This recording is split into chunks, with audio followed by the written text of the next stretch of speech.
Hello welcome to silent learning. ഞാൻ നിങ്ങളുടെ ഏറ്റവും പ്രിയപ്പെട്ട ജിതിൻ സാറാണ് സംസാരിക്കുന്നത്. മക്കൾക്കെല്ലാ ആളുകൾക്കും സുഖമാണ് എന്ന് വിശ്വസിക്കുന്നു. സാറിനും സുഖമാണ്.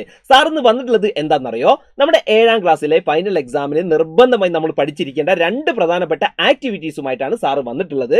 ഈ ആക്ടിവിറ്റീസ് പഠിച്ചു കഴിഞ്ഞാൽ മക്കളെ നിങ്ങൾക്ക് 10 മാർക്ക് ഷുവറായിട്ട് നിങ്ങൾക്ക് എന്ത് ചെയ്യും, നേടാൻ പറ്റുമെന്നുള്ള കാര്യം നിങ്ങളെ ഓർമ്മിപ്പിക്കുകയാണ്.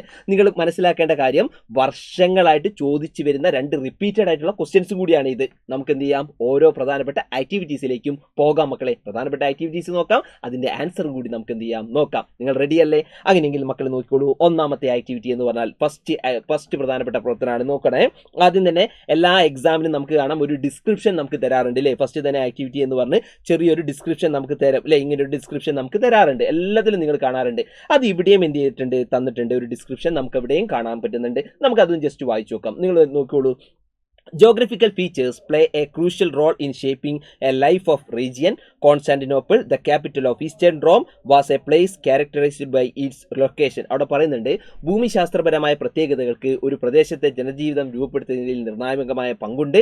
സ്ഥാനം കൊണ്ടും സവിശേഷതയാർന്ന ഒരു സ്ഥലമായിരുന്നു പൗരസ്ത്യ റോമിന്റെ തലസ്ഥാനമായിരുന്ന കോൺസ്റ്റാന്റിനോപ്പിൾ എന്ന് ജസ്റ്റ് അവിടെ ഒരു ഡിസ്ക്രിപ്ഷൻ തരികയാണ്. എന്നിട്ട് അവിടെ ഓരോരോ ചോദ്യങ്ങൾ എന്ത് ചെയ്യാണ്, നിങ്ങൾക്ക് അവിടെ ചോദിക്കുകയാണ്. അപ്പോൾ മക്കൾ ഓരോരോ ഇമ്പോർട്ടൻ്റ് ആയിട്ടുള്ള ക്വസ്റ്റ്യൻസ് മക്കൾക്ക് അവിടെ എന്ത് ചെയ്യാൻ പറ്റും, കാണാൻ വേണ്ടി പറ്റുന്നുണ്ട് അല്ലേ? അതിലെ ഒന്നാമത്തെ ചോദ്യം അല്ലേ, ഫസ്റ്റ് ക്വസ്റ്റ്യൻ നോക്കിക്കോളൂ. ഫസ്റ്റ് ക്വസ്റ്റ്യൻ നമുക്ക് നോക്കാം. ഒന്നാമത്തെ ചോദ്യം എന്താ നോക്കാം, എല്ലാവരും ശ്രദ്ധിക്കണേ. ഫസ്റ്റ് ക്വസ്റ്റ്യൻ നോക്ക്. The year the Turks concord Constantinople അല്ലേ? ഒന്നാമത്തെ ചോദ്യം പറയാം, തുർക്കികൾ കോൺസ്റ്റാന്റിനോപ്പിൾ പിടിച്ചെടുത്ത വർഷം ഏത് എന്നാണ് ചോദിച്ചത്. അതിന്റെ ആൻസർ നമുക്കറിയാം മക്കളെ, ഇതുപോലെ തന്നെ എത്രയാണ്, 1453 ആണ് അല്ലേ? 1453 ആണ്, നമുക്ക് എല്ലാവർക്കും അറിയുന്നതാണ്. 1453 ഇതാണ് അതിന്റെ ആൻസർ. ഓക്കെ, റെഡി അല്ലേ? അങ്ങനെയെങ്കിൽ സെക്കൻഡ് ക്വസ്റ്റ്യൻ നമുക്ക് നോക്കാം. What are the characteristics of Constantinople ആണ്. What are the characteristics of Constantinople, അതാണ് ഇത് രണ്ടാമത്തെ ചോദ്യം എന്ന് പറയുന്നത് കേട്ടോ. അപ്പോൾ നമുക്കറിയാം കോൺസ്റ്റാന്റിനോപ്പിളിന്റെ സവിശേഷതകൾ എന്തെല്ലാം എന്നാണ് ചോദിച്ചിട്ടുള്ളത്. അപ്പോൾ നമുക്ക് അതിന്റെ ആൻസറിലേക്ക് നോക്കാം കേട്ടോ. അപ്പോൾ മക്കൾ ശ്രദ്ധിക്കണേ, അതിന്റെ ആൻസറിലേക്ക് നമുക്ക് നോക്കാം. ചോദ്യം ഇവിടെ മലയാളത്തിലും കൂടിയുണ്ട്, അതും കൂടി മക്കളൊന്ന് ഓർത്ത് വെച്ചോളൂ കേട്ടോ. മലയാളത്തിലും കൂടിയുണ്ട്. അപ്പോൾ നമുക്ക് എന്ത് ചെയ്യാം, അതിന്റെ ആൻസറിൽ രണ്ടാമത്തെ ബിയുടെ ആൻസറിലേക്ക് നമുക്ക് നോക്കാം കേട്ടോ. കോൺസ്റ്റാന്റിനോപ്പിളിന്റെ സവിശേഷത നോക്കാം. Okay, ready. അപ്പോൾ നോക്ക്, ഫസ്റ്റ് വൺ നമുക്ക് നോക്കാം. എന്താണ് ഇതിന്റെ ആൻസർ നോക്കാം? സെന്റർ ഓഫ് നോളേജ് ആണ്. സെന്റർ ഓഫ് നോളേജ് എന്ന് പറഞ്ഞാൽ നമുക്കറിയാം എന്താണ്, വിജ്ഞാനത്തിന്റെ കേന്ദ്രമായിരുന്നു ഇത്. അതാണ് ഫസ്റ്റ് പോയിന്റ്. ഇനി സെക്കൻഡ് പോയിന്റ് നോക്ക്. About the scholars and treasure trove of scholarly text ആണ്. അവിടെ പറഞ്ഞിട്ടുണ്ട് പണ്ഡിതന്മാരുടെയും അമൂല്യ ഗ്രന്ഥങ്ങളുടെയും കേന്ദ്രമായിരുന്നു എന്ന് പറഞ്ഞിട്ടുണ്ട്. അതാണ് ഇത് രണ്ടാമത്തെ പോയിന്റ് എന്ന് പറയുന്നത് കേട്ടോ, ഓർത്ത് വെച്ചോളേ. ഇനി തേർഡ് പോയിന്റ് നമുക്ക് നോക്കാം. നിങ്ങൾ നോക്ക്, gateway from Asia to Europe ആണ്. ഏഷ്യൻ രാജ്യങ്ങളിൽ നിന്ന് യൂറോപ്യൻ രാജ്യങ്ങളിലേക്കുള്ള പ്രധാന പ്രവേശന കവാടമായിരുന്നു ആര്, കോൺസ്റ്റാന്റിനോപ്പിൾ എന്ന് പറയുന്നത്. അപ്പോൾ ഈ പ്രധാനപ്പെട്ട 3 പോയിന്റുകളാണ് അതിന് ആൻസർ. അത് നിർബന്ധമായി പഠിച്ചിരിക്കണം കേട്ടോ. ഓക്കെ, റെഡി അല്ലേ, സെറ്റ് അല്ലേ? അങ്ങനെയെങ്കിൽ നമുക്ക് മക്കളെ നോക്കാം. ഈ ഭാഗത്ത് നിന്ന് ലാസ്റ്റ് നമ്മൾ ഒരു ചോദ്യം നമ്മൾ എന്ത് ചെയ്തിട്ടുണ്ടായിരുന്നു, വിട്ടുപോയിട്ടുണ്ട് അല്ലേ? ഒരു സി എന്ന് പറഞ്ഞ ചോദ്യം കൂടിയുണ്ട്, അതും കൂടി നമുക്ക് നോക്കണം. നിങ്ങൾ നോക്ക്, what is the new name of Constantinople ആണ്. ഈ കോൺസ്റ്റാന്റിനോപ്പിളിന്റെ പുതിയ പേരാണ് ചോദിച്ചിട്ടുള്ളത്, കോൺസ്റ്റാന്റിനോപ്പിളിന്റെ പുതിയ പേര്. അപ്പോൾ നമുക്കറിയാം കോൺസ്റ്റാന്റിനോപ്പിളിന്റെ പുതിയ പേരാണ് ഇത്, ഇസ്താൻബുൾ ആണ് അല്ലേ? ഇസ്താൻബുൾ ആണ് കോൺസ്റ്റാന്റിനോപ്പിളിന്റെ പുതിയ പേര് കേട്ടോ. അപ്പോൾ അതും കൂടി ഓർത്ത് വെച്ചോളേ. ഇസ്താംബുൾ ആണ് കേട്ടോ, ഇസ്താംബുൾ ആണ് കോൺസ്റ്റാന്റിനോപ്പിളിന്റെ പുതിയ പേര്, ഇസ്താംബുൾ. ഓക്കെ, അപ്പോൾ ഓർത്ത് വെച്ചോളാം.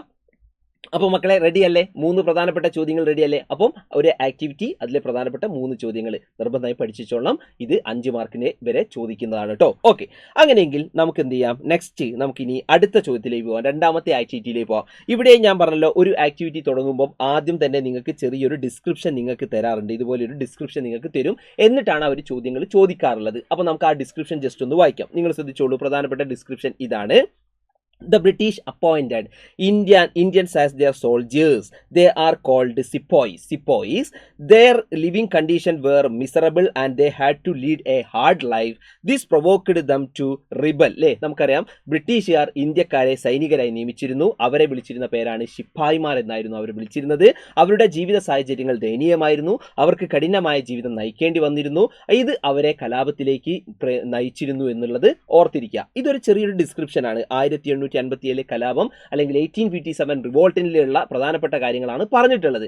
ഇനി നമുക്ക് ഓരോ പ്രധാനമായിട്ട് ഇതിലെ ഓരോരോ ചോദ്യങ്ങളിലേക്ക് കാണാം. അതിലെ ഫസ്റ്റ് ക്വസ്റ്റ്യൻ നിങ്ങൾക്ക് കാണാം, എ അല്ലേ? എ എന്താണ് ചോദിച്ചത്? ക്വസ്റ്റ്യൻ നോക്കിക്കോളൂ. What were the reasons for the disappointment of sepoys in the British army? ഒന്നാമത്തെ ചോദ്യം ഇതാണ്. ബ്രിട്ടീഷ് സൈന്യത്തിലെ ശിപ്പായിമാരുടെ നിരാശയുടെ കാരണങ്ങൾ എന്തെല്ലാമായിരുന്നു? അതാണ് ഒന്നാമത്തെ ചോദ്യം. അപ്പം നിങ്ങൾ നോക്കിക്കോളൂ, ചോദ്യം നോക്കൂ. അപ്പോൾ ശിപ്പായിമാരുടെ പ്രധാനപ്പെട്ട പ്രശ്നത്തിന്റെ കാരണങ്ങളാണ് ഇവിടെ ചോദിച്ചിട്ടുള്ളത് കേട്ടോ. അപ്പോൾ നമുക്ക് അതിന്റെ ആൻസറിലേക്ക് നോക്കാം. അപ്പോൾ എ എന്ന് പറയുന്ന പ്രധാനപ്പെട്ട ഈ ഒരു ചോദ്യത്തിന്റെ ആൻസർ എന്ന് പറഞ്ഞാൽ നോക്കിക്കോളൂ, ഫസ്റ്റ് പോയിന്റ് മീഗർ വേജസ് ആണ്. ഒന്നാമത്തത് മീഗർ വേജസ് അല്ലെങ്കിൽ എന്താണ്, തുച്ഛമായ വേതനമാണ് ഇത് ഒന്ന്. ഇനി സെക്കൻഡ് പോയിന്റ് നോക്ക്, പ്രൊലോങ്ഡ് വർക്കിംഗ് ഹവേഴ്സ് ആണ്, ദീർഘനേരമുള്ള ജോലിയാണ് ഇത് രണ്ടാമത്തെ കേട്ടോ, ദീർഘനേരമുള്ള ജോലിയാണ് ഇത് രണ്ട്. ഇനി മൂന്നാമത്തെ നോക്ക്, അവധിയില്ലായ്മയാണ്, ഡിനൈങ് ലീവ്സ് ആണ് ഇത് തേർഡ് പോയിന്റ്. ഓക്കെ, ഇനി ഫോർത്ത് പോയിന്റ് നോക്ക്, slave like treatment by superior officer ആണ്, ഈ പറയുന്ന അടിമകളെ എന്ന പോലെ മേലുദ്യോഗസ്ഥന്മാരുടെ പെരുമാറ്റമാണ് ഇത് നമ്മുടെ അടുത്ത point, fourth point. Last point നോക്ക്, പുവർ ക്വാളിറ്റി ഫുഡ് ആണ്, മോശമായ ഭക്ഷണമാണ് മക്കളെ. അപ്പോൾ മക്കളെ ഓർത്ത് വെച്ചോളൂ, 4 പ്രധാനപ്പെട്ട പോയിന്റുകളുണ്ട്, അത് മസ്റ്റ് ആയിട്ട് നിങ്ങൾ പഠിച്ചു വെച്ചോളൂ കേട്ടോ. അങ്ങനെയെങ്കിൽ ഈ ഭാഗത്ത് നിന്നുള്ള അടുത്ത ക്വസ്റ്റ്യനിലേക്ക് നോക്കാം. അടുത്ത ക്വസ്റ്റ്യൻ നോക്കിക്കോളൂ. Who was the first martyr of Indian soldiers to protect against the British? അവിടെ ചോദിച്ചിട്ടുണ്ട്, ബ്രിട്ടീഷുകാർക്കെതിരെ ഈ പറയുന്ന 1857 കലാപത്തിൽ പ്രതിഷേധിച്ച ആദ്യത്തെ ഇന്ത്യൻ സൈനികൻ ആരായിരുന്നു എന്നാണ് ചോദിച്ചിട്ടുള്ളത്. നമുക്കറിയാം, ആദ്യത്തെ രക്തസാക്ഷി എന്നറിയപ്പെടുന്ന ആള് അല്ലേ, ദ ഫസ്റ്റ് മാർട്ടർ എന്നറിയപ്പെടുന്ന ആളും കൂടി അദ്ദേഹമാണ്. അദ്ദേഹത്തിന്റെ പേരാണ് മക്കളെ നമുക്കറിയാം എന്താണ്, മംഗൾ പാണ്ഡെ ആണ് കേട്ടോ. മംഗൾ പാണ്ഡെയാണ് ആദ്യത്തെ പ്രധാനപ്പെട്ട ആള് കേട്ടോ, മംഗൾ പാണ്ഡെ കേട്ടോ, മംഗൾ പാണ്ഡെയാണ്. ഓർത്ത് വെച്ചോളാം, വെരി വെരി ഇമ്പോർട്ടന്റ് ആയിട്ടുള്ള ഒന്നാണ്. ഓക്കെ, അങ്ങനെയെങ്കിൽ അടുത്ത ചോദ്യം നോക്കോളൂ. Who led the revolt of 1857 in Faizabad ആണ്. 1857 കലാപത്തിൽ ഫൈസാബാദിൽ കലാപം നയിച്ചിരുന്നത് ആരായിരുന്നു? ഫൈസാബാദ് ആണ്. ഫൈസാബാദിൽ കലാപം നയിച്ചിരുന്ന ആളെ പേര് നമുക്കറിയാം. യെസ്, എന്താണ് കറക്റ്റ്? മൗലവി അഹമ്മദുള്ളയാണ്. ആരാണ്? മൗലവി അഹമ്മദുള്ള കേട്ടോ, മൗലവി അഹമ്മദുള്ള ആണ് അവിടെ ഉണ്ടായിരുന്നത് കേട്ടോ. അപ്പൊ അത് ഓർത്ത് വെച്ചോളാം, മൗലവി അഹമ്മദുള്ള, മൗലവി അഹമ്മദുള്ള, മൗലവി അഹമ്മദുള്ള. Okay, ready. അപ്പോൾ ഓർത്ത് വെച്ചോളാം, ഇത്രയും പ്രധാനപ്പെട്ട ചോദ്യങ്ങൾ എക്സാമിന് എന്തായാലും, ഈ 2 ചോദ്യങ്ങൾ എന്തായാലും ഈ വരുന്ന ഫൈനൽ എക്സാമിന് വരും. അപ്പോൾ മക്കൾ നിർബന്ധമായി എന്ത് ചെയ്തോളാം, പഠിച്ചു വെച്ചോളാം. അപ്പോൾ എനിക്ക് പറയാനുള്ളത്, ഈ ചാനൽ ആദ്യമായിട്ട് കാണുന്ന ആരെങ്കിലും ഉണ്ടെങ്കിൽ ചാനൽ സബ്സ്ക്രൈബ് ചെയ്യാത്ത ആൾക്കാരാണെങ്കിൽ സബ്സ്ക്രൈബ് ചെയ്യണം. കൂടാതെ ഈ വീഡിയോയ്ക്ക് നേരെ താഴെ നിങ്ങൾ എന്ത് ചെയ്യണം, നിങ്ങളുടെ കമന്റുകൾ കൂടി നിങ്ങൾ എന്ത് ചെയ്യണം, രേഖപ്പെടുത്തണമെന്ന് പറയാണ്. അപ്പോൾ നിങ്ങൾ കണ്ടുകൊണ്ടിരിക്കുന്നത് ജിതിൻ സാറെയാണ്, നിങ്ങൾ കേട്ടുകൊണ്ടിരിക്കുന്നത് ജിതിൻ സാറെയാണ്. അപ്പോൾ മക്കളെ എല്ലാ ആൾക്കാരും നന്നായി പഠിക്കുക, നല്ല സ്കോർ എന്ത് ചെയ്യുക, എക്സാമിന് വാങ്ങുക. So, bye!